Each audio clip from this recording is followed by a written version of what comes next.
Captain Vijayakanth நடிச்ச captain Prabhakaran திரைப்படம் 34 வருஷம் கழிச்சு ரீரிலீஸ் பண்ண போறாங்க. அதுவும் அவரோட பிறந்த நாளான ஆகஸ்ட் 22ஆம் தேதி ரீரிலீஸ் பண்ண போறாங்க. அது மட்டும் இல்லாம 4K தொழில்நுட்பத்தை பயன்படுத்தி வெளியிட போறாங்களாம். இதனால கேப்டன் விஜயகாந்த திரையில பாக்குறதுக்கு ரசிகர்கள் ரொம்பவே ஆவலா இருக்காங்க. இப்போ சமீப காலமா பழைய படங்களை ரீரிலீஸ் பண்றது அதிகமாவே நடக்குது.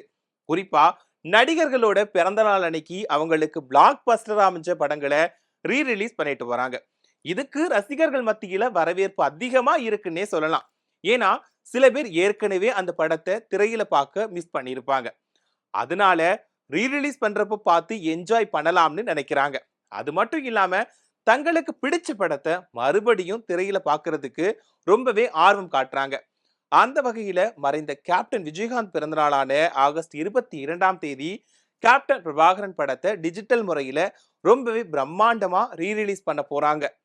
விஜயகாந்த் நடிச்ச கேப்டன் பிரபாகரன் திரைப்படம் 1991ஆம் ஆண்டு தமிழ் புத்தாண்டு அப்போ வெளியிடப்பட்டுச்சு. இந்த படம் விஜயகாந்தோட 100வது படம்.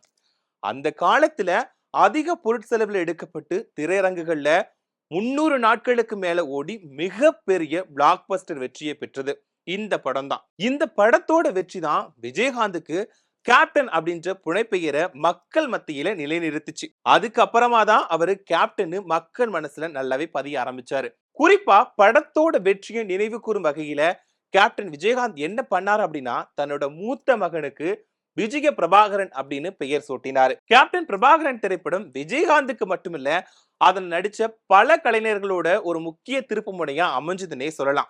RK செல்வமணி இயக்கத்துல இளையராஜா இசையமைச்ச இந்த படத்துல சரத்குமார், ரூபினி, ரம்யா கிருஷ்ணன், மன்சூர் அலிகான், லிவிங்ஸ்டன் உள்ளிட்ட பல நட்சத்திர பட்டாளங்கள் நடிச்சிருந்தாங்க. குறிப்பா சரத்குமார் இந்த படம் வரைக்குமே வில்லன் வேடங்கள்ல தான் நடிச்சிட்டு இருந்தாரு. இந்த படத்துல நண்பன் கதாபாத்திரத்துல நடிச்சதுக்கு அப்புறமா கதாநாயகனா உயர்ந்தாரு. இதுக்கப்புறமா மன்சூர் அலிகான் பயங்கரமான வனக்கொள்ளையரா நடிச்சிருந்தாரு. அதுவும் வீரபத்ரன் அப்படின்ற கதாபாத்திரத்துல நடிச்சிருந்தாரு. இந்த படத்துக்கு அப்புறம் தான் மன்சூர் அலிகான் தமிழ் சினிமாவோட பிரபலமான மற்றும் விருப்பப்படக்கூடிய வில்லனா உயர்ந்தாரு. இந்த படத்துல இளையராஜா இசையில ஆட்டமா தேரோட்டமா பாடல் மிகப்பெரிய வெற்றி பெற்றது.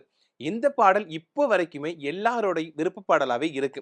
குறிப்பா ரம்யா கிருஷ்ணனோட டான்ஸும் இந்த பாட்டுல வேற லெவல்ல இருக்குன்னே சொல்லலாம். இந்த படத்துல லியாகத் அலிகானோட அனல் பறக்கும் வசனங்கள் மக்கள் கிட்ட பெரும் வரவேற்பு பெற்றுச்சு. சொல்ல போனா இந்த வசனங்களுக்காகவே தனி ஆடியோ கேசட்டுகள் வெளியிடப்பட்டு சாதனை படைச்சுது.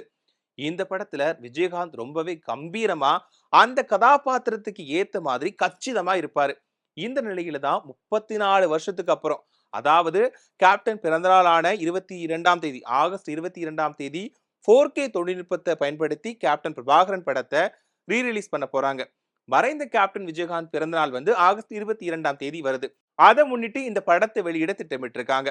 கேப்டன் பிரபாகரன் படத்தோட மறு வெளியீடு உரிமையை ஸ்பாரோ சினிமாஸ் நிறுவனம் கைப்பற்றி இருக்கு. ஆகஸ்ட் 22ஆம் தேதி சுமார் 500 திரையரங்குகள்ல வெளியிட திட்டமிட்டு இருக்காங்க. ஏற்கனவே விஜய் நடிச்ச சச்சின், கில்லி உள்ளிட்ட படங்கள் வெளிவந்து சக்க போடு போட்டுச்சு. அதே மாதிரி கேப்டன் விஜயகாந்த் நடிச்ச கேப்டன் பிரபாகரன் திரைப்படமும் சக்க போடு போடுன்னே சொல்லலாம். இந்த படத்தை பார்க்கிறதுக்கு ரசிகர்கள் ரொம்பவே ஆர்வமா இருக்காங்கன்னே சொல்லலாம்.